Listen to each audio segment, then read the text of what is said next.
घाटे में है। और क्वालिटी तो इतनी अच्छी क्वालिटी थी, खैर कुछ चीजों के लिए तो हम ही धन्यवाद देंगे नेता सदन आप। एक वीडियो मैंने लगा दिया था, उसके बाद आपकी बहुत अच्छी फोटोग्राफी हुई। उसके बाद रफ्तार से कोई चला आ रहा था, पूरी गाड़ी चली गई अंदर, पूरी गाड़ी अंदर। कैसे निकला होगा वो गाड़ी से, और गाड़ी कैसे निकाली होगी उस गड्ढे से? एक्सप्रेसवे, पूरी गाड़ी अंदर यात्रियों के संग, वो एक्सप्रेसवे आपका। और मैं दावा करता हूं सदन में नेता अध्यक्ष महोदय जी, समाजवादियों ने अगर डिजाइन नहीं किया होता उस तरह का, तो कभी भी देश के प्रधानमंत्री अपना हरकुलस लेकर के उस एक्सप्रेसवे पर नहीं उतर पाते। और जितने हमारे नेता थे उस समय, मंत्री थे, सबके उस पर पटिया पे नाम थे, सब हटा दिया इन्होंने। आपका घाटे में है कि नहीं है? बुंदेलखंड एक्सप्रेसवे अलाइनमेंट बदल दिया, झांसी से बनना था चित्रकूट से बना दिया, और अभी चित्रकूट नहीं जुड़ा है इसमें। प्रधानमंत्री ने उद्घाटन किया, प्रधानमंत्री जी गए, पूरा ढह गया। लोग डर रहे हैं चलने में। अगर लोग डरेंगे चलने में तो कैसे मुनाफा आएगा? सब टोल घाटे में, घाटा ही घाटा। और इसलिए घाटा हो रहा है क्योंकि आप मंडियां नहीं बना रहे हैं, आप किसानों को सुविधाएं नहीं दे रहे हैं। ये एक्सप्रेसवे केवल शहर को जोड़ने के लिए नहीं थे, गांव को जोड़ने के लिए थे, और हमारी एग्रीकल्चर सेक्टर को कैसे आगे बढ़ा ले जाए इसलिए था। और ये तो एक्सप्रेसवे तो मैंने बोल दिया, एक और बड़ा एक्सप्रेसवे बन रहा है, उसमें बहुजन समाज पार्टी के नेता, थोड़ा सदन के जो उनकी पार्टी के नेता है वो जरूर कहेंगे, वो तो आपका था एक्सप्रेसवे, गंगा एक्सप्रेसवे। अच्छा तब ठीक है, आप बताना ये जरूर, ये गंगा एक्सप्रेसवे इनका था। उनकी ज्यादा चिंता कर रहे हैं आज आप। नहीं, वो सच थोड़ा बहुत बता देंगे सरकार को। जो गंगा एक्सप्रेसवे बनाने वाले थे वो नंबर 2 से लुढ़क करके जाने कहां पहुंच गए हैं, और कितना नीचे जाएंगे कोई नहीं जानता। जो नंबर 2 पे थे, वैसे 2 नंबर ही अच्छा शब्द नहीं माना जाता है, जो 2 नंबर पे थे वो कहां पहुंच गए? अब कैसे ऊपर आओगे आप? और दोस्त की पहचान तो तभी होती है जब बुरा वक्त होता है। बोलो, दोस्त के साथ खड़े होगे कि नहीं खड़े होगे आप लोग? दोस्त की पहचान तभी तो होगी बुरे वक्त पर।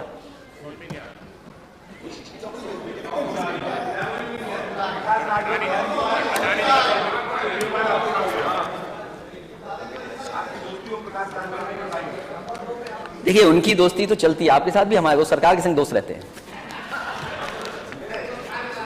तो अब अध्यक्ष महोदय, दोस्त की तभी तो पहचान होगी बुरे वक्त पर। मैं तो नेता सदन से कहूंगा, अपने दोस्तों को बुरे वक्त पे मत छोड़ना। सुना है कुछ मीटर का मामला भी छिन गया था। अब गंगा एक्सप्रेसवे कैसे बनेगा? शाहजहांपुर कैसे पहुंचेंगे आप? कैसे पहुंचेंगे शाहजहांपुर आप? कैसे पहुंचेंगे आप? क्योंकि जो कंपनी कहां थी, कितने बिलियन का नुकसान होकर के कहां पहुंच गई। तो मैंने नेता सदन से कहूंगा कि गंगा एक्सप्रेसवे बनेगा भी कि नहीं बनेगा। लेकिन बीजेपी की सरकार ने एक धोखा किया है एक्सप्रेसवे के साथ। इंडियन रोड कांग्रेस के जो मानक थे, मीडियन उसका 12 मीटर से लेकर के 15 मीटर 20 मीटर तक हो, उसका मीडियन कम कर दिया। यह भविष्य का एक्सप्रेसवे था, हमारे आने वाली पीढ़ियां इस पे चलती हैं। लेकिन अगर आपने डिजाइन ही गलत कर दिया तो उसको बदलाव कैसे लाएंगे? आपने सिक्योरिटी और सेफ्टी के साथ खिलवाड़ किया है। और मैं तो नेता सदन से कहूंगा कि जिस भी अधिकारी ने आपको यह गलत इंफॉर्मेशन देकर के ये काम कराया है, अगली पीढ़ी का ध्यान रखते हुए कम से कम उस पर कार्रवाई करना। और फिर आपको दिल्ली वाले पैसा क्यों नहीं दे रहे हैं एक्सप्रेसवे के लिए? अभी दिल्ली से मुंबई एक्सप्रेसवे हो रहा है, मैंने पिछली बार भी सदन में कहा था, फिर कहता हूं बात को। यूपी की जनता ने दिल्ली में बीजेपी की सरकार बनाई, देश के प्रधानमंत्री यहां के, लेकिन एक्सप्रेसवे के लिए पैसा क्यों नहीं मिल रहा दिल्ली से? और स्टेटों को क्यों मिल रहा है? 1 लाख करोड़ का दिल्ली से मुंबई एक्सप्रेसवे, लेकिन आपके स्टेट के लिए एक भी एक्सप्रेसवे के लिए पैसा नहीं। और जब आपके लिए पैसा नहीं तो आप भी नहीं दे पाएंगे पैसा। वित्त मंत्री जी आप ही मांग लो, अगर नेता सदन नहीं मांग रहे हैं तो पैसा लाइए आप। और यूपी को जोड़ ही नहीं रहे उससे। यूपी नहीं जुड़ा है देश के सबसे बड़े एक्सप्रेसवे से, कम से कम यूपी को जुड़वाइए आप। हवाई यात्राएं बहुत, और अंतरराष्ट्रीय एयरपोर्ट बन गए हैं। नेता सदन जहां मैं जाता हूं उतरने के लिए कहते हैं कि हवाई पट्टी चली नहीं रही है। अध्यक्ष महोदय, मैं अनुमति लेते लेते थक गया आजमगढ़ के हवाई पट्टी पे उतरने के लिए, मैं उतर ही नहीं पाया।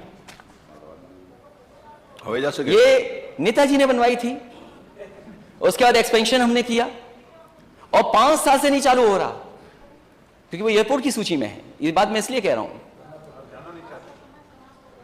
सब कुछ बन गया वहां, आप जाना चाहेंगे कि आप नहीं उतर सकते।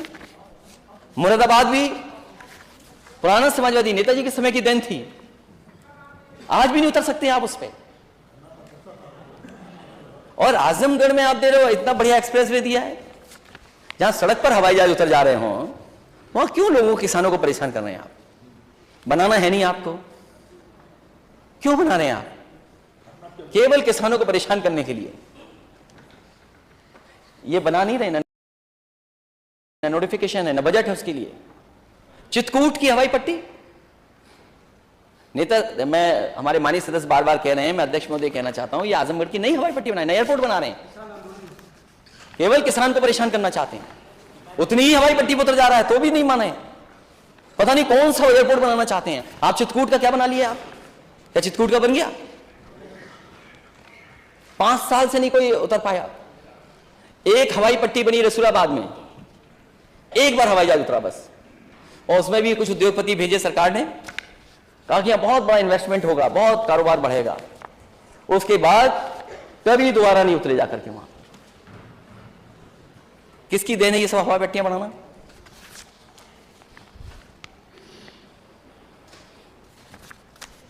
और आप तो अंतर्राष्ट्रीय एयरपोर्ट, दूसरे एयरपोर्ट के बारे में भी, जेवर बहुजन समाज पार्टी, जेवर भी आपका था, एनओसी समाजवादियों ने दिलाई।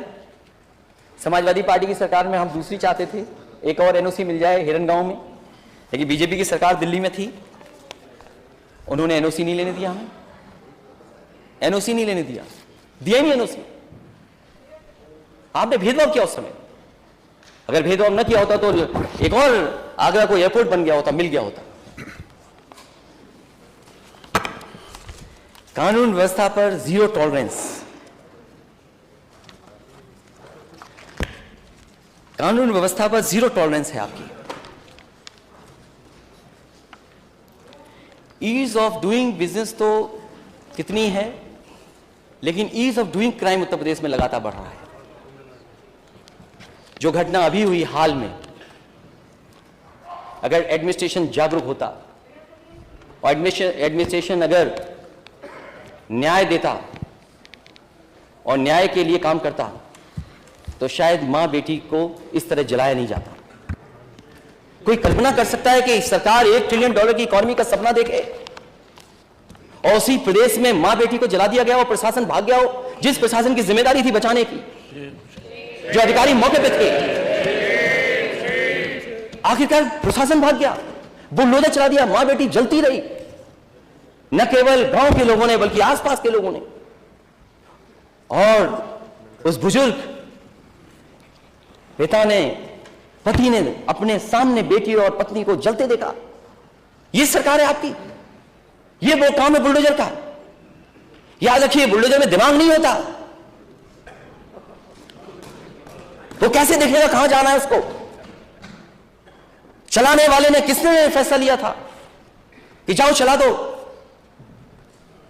और फिर वो एक और वीडियो वायरल हुआ है, नेता सदन आपकी पुलिस ने उस बेटे को नंगा किया, बताइए, सर्दी में नंगा कर दिया। कोई कल्पना कर सकता है कि मां बेटी जल रही है और प्रशासन भाग जाए और प्रशासन से न्याय मांगने जाए तो उसे कपड़े उतरवा दिए जाए सर्दी में? कोई कल्पना कर सकता है इस बात को लेकर के? अगर हम दुनिया में जाएं, और आज का जमाना पुराने जमाने से अलग है, एक एक घटना, एक एक चीज जो यहां हो रही है दुनिया के हर कोने में देखी जा सकती है, पहुंचाई जा सकती है। हम आप कितना भी मैनिपुलेट करें, लेकिन आज के समय पर नेता सदन सच्चाई को नहीं छिपा सकते। और मैं आपके जिले की घटना याद दिलाता हूं। अपनी सरकार के समय पर एक पुलिस के अधिकारी ने इसी तरह कुछ गलत काम किया था, मैंने उसको वहीं पर सस्पेंड किया था। आपको कौन रोकता है अधिकारियों के खिलाफ कार्रवाई के लिए? मां बेटी रही हैं, ब्राह्मण परिवार के बेटे को आधा नंगा कर दिया, कौन रोक रहा है आपको? रोक कौन रहा है कार्रवाई के लिए? इससे आप न्याय नहीं दिला पाएंगे। और एक घटना नहीं, जीरो टॉलरेंस की मैं दूसरी घटना भी कन्नौज की बता सकता हूं। आप कहते हैं कि दंगा की डेफिनेशन देखिए ना, जो आंकड़े आते हैं वो क्या कहते हैं, एनसीआरबी के आंकड़े। आंकड़ों को दोबारा पढ़िए और सरकार के आंकड़े देखिए क्या है सरकार के आंकड़े। कन्नौज में 10,000 रुपए दे करके एक मुस्लिम नौजवान से आपने मंदिर में मांस रखवा दिया। वो बीजेपी का कार्यकर्ता था, नेता सदन बीजेपी का कार्यकर्ता था, और आपको डीएमएसपी को सस्पेंड करना पड़ा, हटाना पड़ा कि नहीं हटाना पड़ा? बताइए आप, कौन लोग थे वो दंगा कराने में? दंगा कराने वाला अध्यक्ष महोदय कोई था तो भारतीय जनता पार्टी का था। और 10,000 रुपए में मंदिर में बीजेपी के कार्यकर्ता ने मंदिर में जानवर का मांस रखवाया। और 17 लोग, अगर हम लोग सख्ती नहीं करते, आंदोलन के लिए नहीं धमकी देते, तो शायद वो कार्रवाई नहीं होती। प्रशासन घबरा गया और 17 के 17 लोग बीजेपी के कार्यकर्ता जेल गए हैं, वो बीजेपी के लोग हैं। आप कहते हैं सफाई दंगा करते हैं। रायबरेली में मां की मजदूरी मांगने पर सत्ता संरक्षित दबंगों ने 10वीं के दलित छात्र बिजली केबल से पिटाई की और क्या चटवाया? पैर चटवाए एक दलित के नौजवान के। ये आदमी का घमंड कहां से रहा है, अहंकार कहां से आ रहा है अध्यक्ष महोदय? ये जीरो टॉलरेंस है। एक दलित बच्चे से जूते चटवाएंगे आप? ये जीरो टॉलरेंस है आपकी? कुछ बातचीत हो गई और बातचीत में गोली मार दी जौनपुर में सभासद के। ये जीरो टॉलरेंस है आपकी? गोली मार दी, फरार, बातचीत हुई, निकाला, गोली मार दी। ये है आपका जीरो टॉलरेंस? महोबा में नमस्कार न करने पर दलित को कुल्हाड़ी से मारकर लहलहान किया। ये जीरो टॉलरेंस है आपकी? ये कहां से शब्द आपने इजाद किया जीरो टॉलरेंस? कहां से लेके आ गए आप शब्द जीरो टॉलरेंस? बाराबंकी में लेखपाल के उत्पीड़न के चलते कानून गो को मुंशी से आत्महत्या, इलाज ही नहीं, आत्महत्या करनी पड़ी। न्याय के लिए सोचें आप। यही बाराबंकी जी मुख्यमंत्री आवास से 70 किलोमीटर दूर यह घटना हुई। यह है जीरो टॉलरेंस। कहां खो गया आपका बुलडोजर? कहां खो गया? और बलिया में मैं गया था, इस व्यापारी परिवार से मिला था मैं। कौन लोग हैं सूदखोरी कर रहे हैं वहां पर? करोड़ों की मार्केट वैल्यू जमीन, करोड़ों की मार्केट वैल्यू की जमीन वो ले ली, उसके बाद भी संतुष्ट नहीं हुए। वो धमकाते रहे और लाइव उसने आत्महत्या कर ली, लाइव। इससे ज्यादा दुखद क्या है? और नेता सदन आप जानकारी करिए, क्या बीजेपी के लोग उसमें शामिल हैं कि नहीं हैं? अगर जीरो टॉलरेंस है तो बीजेपी के नेताओं को आप जेल भेजेंगे कि नहीं भेजेंगे? और बीजेपी के कार्यकर्ता नेता जो कर रहे हैं, आजमगढ़ में इंद्रपाल मौर्य संगम अपहरण कर हत्या पति पत्नी, ये जीरो टॉलरेंस है आपकी। और कानपुर में अध्यक्ष महोदय आपको जानकारी होगी कस्टोडियल डेथ की, बलवंत सिंह की। क्यों पुलिस ने मार दिया उसको? ये सैसवान में पुलिसिया गश्त 6 फरवरी को कोतवाली परिषद में खुद को पेट्रोल डालकर, ये जीरो टॉलरेंस है। वो भी जान चली गई उसकी सैसवान में। बलवंत सिंह, उसके साथ जो हुआ है, कोई कल्पना कर सकता है? पुलिस पे फर्जी एफआईआर लिखा दी, पुलिस लगी, मारते मारते जान ले ली। क्या मदद की है आपने? आप दूसरों पे आरोप लगाते थे कि समाजवादी सरकार है, इसमें मदद में भेदभाव होता है। क्यों कानून व्यवस्था जीरो? अध्यक्ष महोदय क्या? अध्यक्ष महोदय जीरो टॉलरेंस, आपको भी जीरो टॉलरेंस रखनी चाहिए। नहीं, अभी तो मैं सब्जेक्टिव टेस्ट नहीं किया हूं। अभी तो शाहजहांपुर का मेडिकल कॉलेज आना है। मेडिकल कॉलेज बजट में ले लीजिएगा। नहीं, बजट में फिर वो बजट वाली बात आएगी।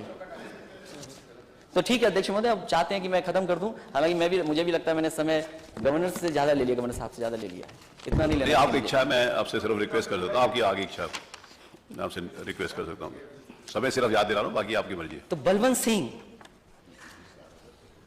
उसकी पत्नी को सरकार ने भरोसा दिलाया कि सरकारी नौकरी दी जाएगी।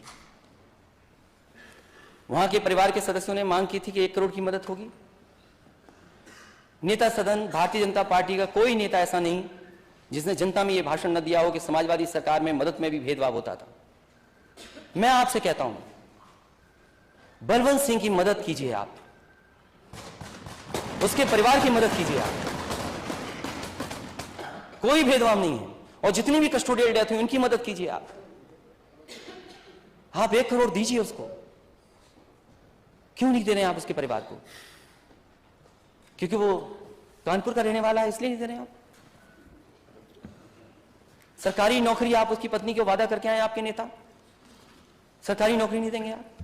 कन्नौज में भी एक परिवार है, उसको भी सरकारी नौकरी का वादा किया, उसको कब सरकारी नौकरी देंगे आप? अगर और घटनाओं में आप चुनाव के करीब सरकारी नौकरी दे सकते हैं तो फिर इसमें नौकरी क्यों नहीं दे रहे हैं आप? क्योंकि जीरो टॉलरेंस पे फिर मैं बात करूंगा, बहुत लंबी सूची है, क्योंकि अगर नेता सदन को भी जवाब देना है उस समय भी मैं जब मौका मिलेगा तो मैं बोलूंगा। जिस सरकार के पास परमानेंट डीजीपी नहीं है,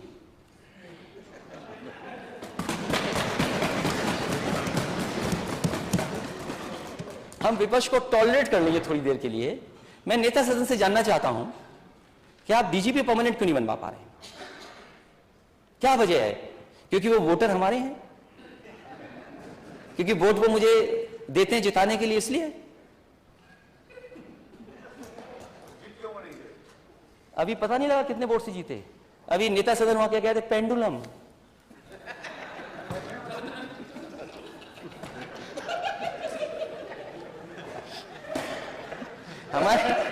हमारे नेता सदन फिजिक्स भी जानते हैं।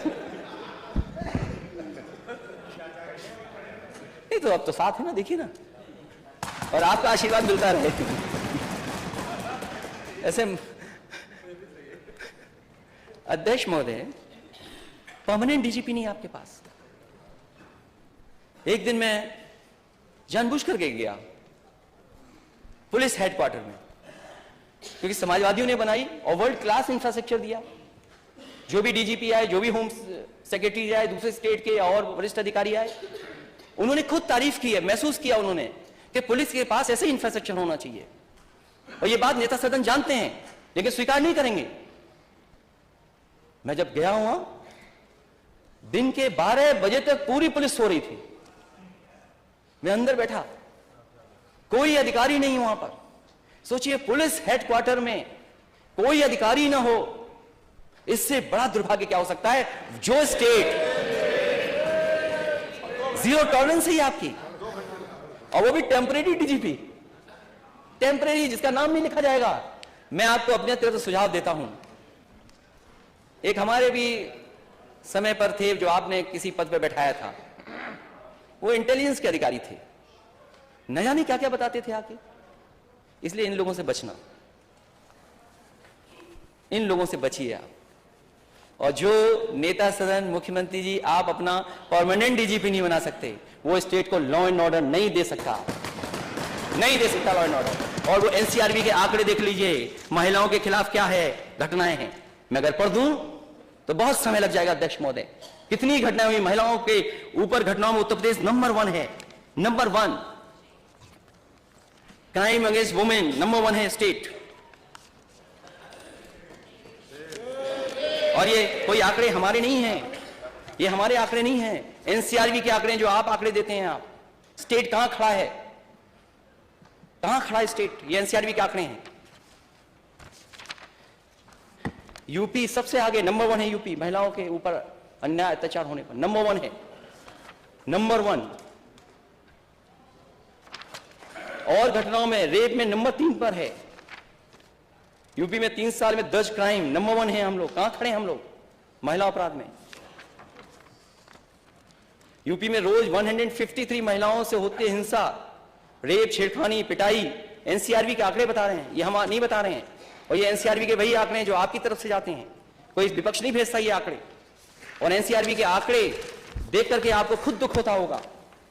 और जिस सरकार के पास टेम्परेरी डीजीपी हो, परमानेंट नहीं है डीजीपी, हमारी सरकार होती, समाजवादियों की सरकार होती थी, तो गवर्नर हाउस से हर दिन नोटिस आता था, प्रेस में बात कही जाती थी, माननीय गवर्नर कुछ नहीं कह रहे।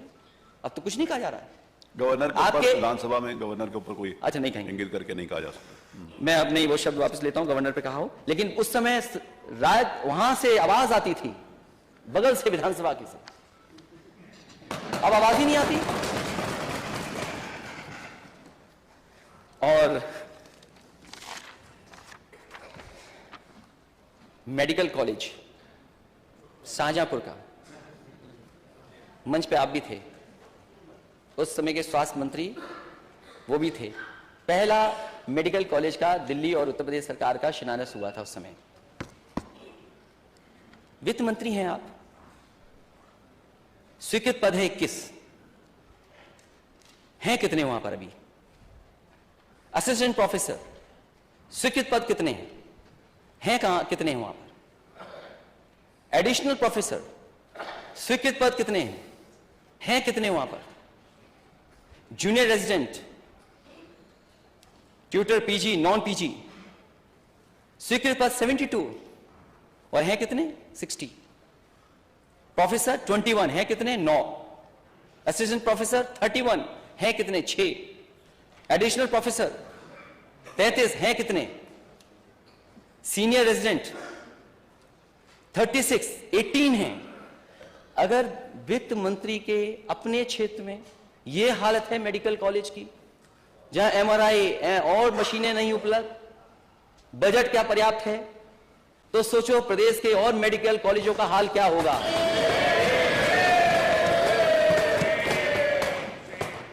नेता सदन के क्षेत्र में 500 बेड सुपर स्पेशलिटी बच्चों का, 200 बेड्स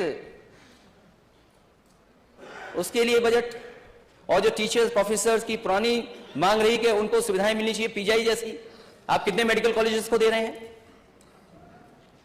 और फिर जब इन्वेस्टमेंट लाना चाहते हैं तो कंपनियों के घर पे जाकर क्या बोले, उनके स्वागत में न जाने क्या क्या करते हैं ये लोग जाकर के। और मुझे याद है सुपर स्पेशलिटी हॉस्पिटल के लिए शाहपुर जी, पालन जी देश की one of the best company है कंस्ट्रक्शन, मेडिकल कॉलेज के एक सुपर स्पेशलिटी हॉस्पिटल बना रही थी। उस कंपनी का 1 साल बजट नहीं, 2 साल नहीं, 3 साल बजट ही नहीं दिया, वो कंपनी भाग गई। मैंने पूछा आखिरकार कंपनी क्यों चली गई? कितने दिन इंतजार करते? शाहपुर जी, पालन जी कौन कंपनी है? आपने बजट नहीं दिया, आप ठेके में सेटिंग कराते हैं कि अपने लोगों को ठेका दिया जाएगा। सैफई मेडिकल कॉलेज यूनिवर्सिटी, और उसके चांसलर मुख्यमंत्री हैं। मुख्यमंत्री जी अपनी यूनिवर्सिटी, अपना चांसलर बनने के लिए जल्दी बन गई यूनिवर्सिटी। बलिया की पूर्व प्रधानमंत्री चंद्रशेखर जी के नाम पर यूनिवर्सिटी क्यों नहीं बन रही है? उसको बजट क्यों नहीं दिया आपने? पूर्व प्रधानमंत्री अटल बिहारी वाजपेयी जी की यूनिवर्सिटी, मेडिकल यूनिवर्सिटी यही बननी थी। अभी भी हो सकता है लोहिया इंस्टीट्यूट के किस फ्लोर पर चल रही हो यूनिवर्सिटी, वो क्यों नहीं दिया आपने? आपके बगल में कैंसर इंस्टीट्यूट बना है, यहां जितने माननीय सदस्य बैठे हैं ये कभी ना कभी हर दिन या क्षेत्र में जाते होंगे, महसूस करते होंगे कि कैंसर बीमारी किस तरीके से फैल रही है। हालांकि मैं अपने मंत्री हमारे साथ रहे, मैं बोला नहीं उनसे। कल पॉल्यूशन की बात आई तो हमारे वो डॉक्टर हैं, वो बोले पॉल्यूशन से होता ही नहीं है कैंसर। अब उनकी स्टडी होगी किस तरीके से कैंसर फैल रहा है, और आप नेता सदन खुद दस्तखत करते होंगे न जाने कितनों की मदद के लिए। बताओ कैंसर बीमारी में सबसे ज्यादा पैसे आप दे रहे हैं कि नहीं दे रहे हैं? और यहां जो कैंसर इंस्टीट्यूट बनी थी उस पर नाम तो आपने बदल दिया, हमें कोई शिकायत नहीं उस पर। कल्याण सिंह जी के नाम पर बनाई आपने यूनिवर्सिटी, वो कैंसर इंस्टीट्यूट कर दिया, लेकिन क्यों उसके लिए आज तक कोई पैसा नहीं दे रहे हैं आप? बजट क्यों नहीं दे रहे हैं आप कैंसर इंस्टीट्यूट के लिए? नहीं, कोई मान्य सदस्य जितने बैठे हैं वो लोग उनके क्षेत्र में है कैंसर से पीड़ित के नहीं है। कहां जाते हैं इलाज के लिए? सोचिए, मुंबई जाते हैं इलाज के लिए, दिल्ली जाते हैं इलाज के लिए, और ये ऐसी बीमारी है, गंभीर बीमारी है कि पता नहीं किसको ले जाए और कब आ जाए, कौन गरीब को आ जाए, किसको आ जाए। ये हमारे मंत्रियों की गलती नहीं है, ये काम करना चाहते हैं मंत्री, हमारे डिप्टी सीएम काम करना चाहते हैं, लेकिन बजट ही नहीं देते ये लोग। नेता सदन बजट क्यों नहीं दे रहे हैं आप? और मैं इसलिए कह रहा हूं ये बात, रसूलाबाद का एक बार मैंने वीडियो लगा दिया, फोटो तस्वीर लगा दी, मंत्री जी ने 1 घंटे में सब साफ करा दिया, सफाई हो गई, वहां सब कुछ हो गया। वो तो काम करना चाहते हैं, लेकिन बजट क्यों नहीं दे रहे हैं ये लोग? मेडिकल कॉलेज की स्थिति क्या है? आज गरीब इलाज नहीं करा पा रहा है, ऑपरेशन नहीं करा पा रहा है। पीजीआई की खबर आपने पढ़ी होगी, जीरो टॉलरेंस क्यों नहीं है आपका मेडिकल के क्षेत्र में? 4 दिन भटकती रही महिला, बाद में जान चली गई। आपने जो वेंटिलेटर्स दिए, वेंटिलेटर्स नहीं है, सब कूड़ा करकट हो गया है। क्या कैपेसिटी बिल्डिंग कर रहे हैं आप $1 ट्रिलियन की इकोनॉमी का सपना देख रहे हैं, मेडिकल व्यवस्था ध्वस्त है आपकी, किसी गरीब को इलाज नहीं मिल सकता।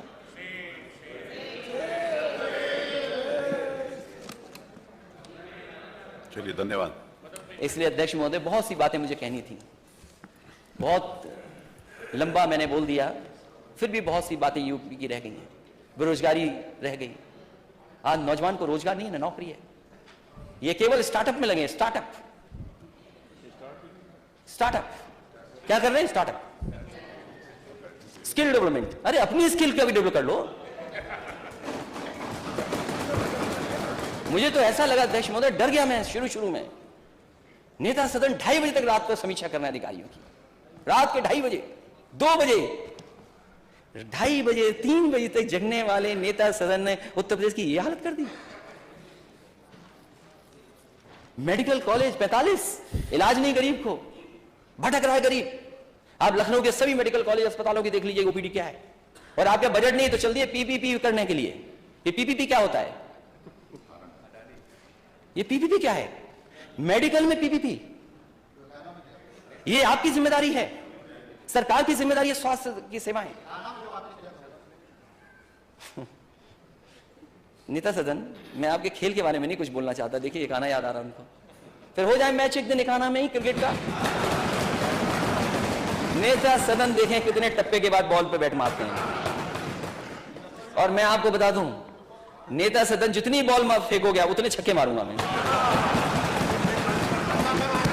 इसलिए मुझे विश्वास है कि यदि श्री राज्यपाल महोदय भाजपा रचित पुस्तक को पढ़ने की बजाय अपने स्वयं के उद्गारों को व्यक्त करती तो वह अवश्य तथ्यात्मक भाषण होता और वे जानकारी हितकारी सिद्ध होता। लेकिन क्योंकि सरकार ने जो कट और पेश किया वही गवर्नर बोल के सदन में गए हैं, मैं समझता हूं जो हम लोगों ने सुझाव दिए हैं और विपक्ष के लोगों ने जो सुझाव दिए उनको शामिल कर दिया जाए। मैं अध्यक्ष जी का बहुत बहुत धन्यवाद देना चाहता हूं। माननीय उप मुख्यमंत्री। अध्यक्ष महोदय, बहुत देर से नेता विरोधी दल का उद्बोधन हम लोग सुन रहे थे। उद्बोधन से पहले हम मन में विचार कर रहे थे कि माननीय राज्यपाल महोदया ने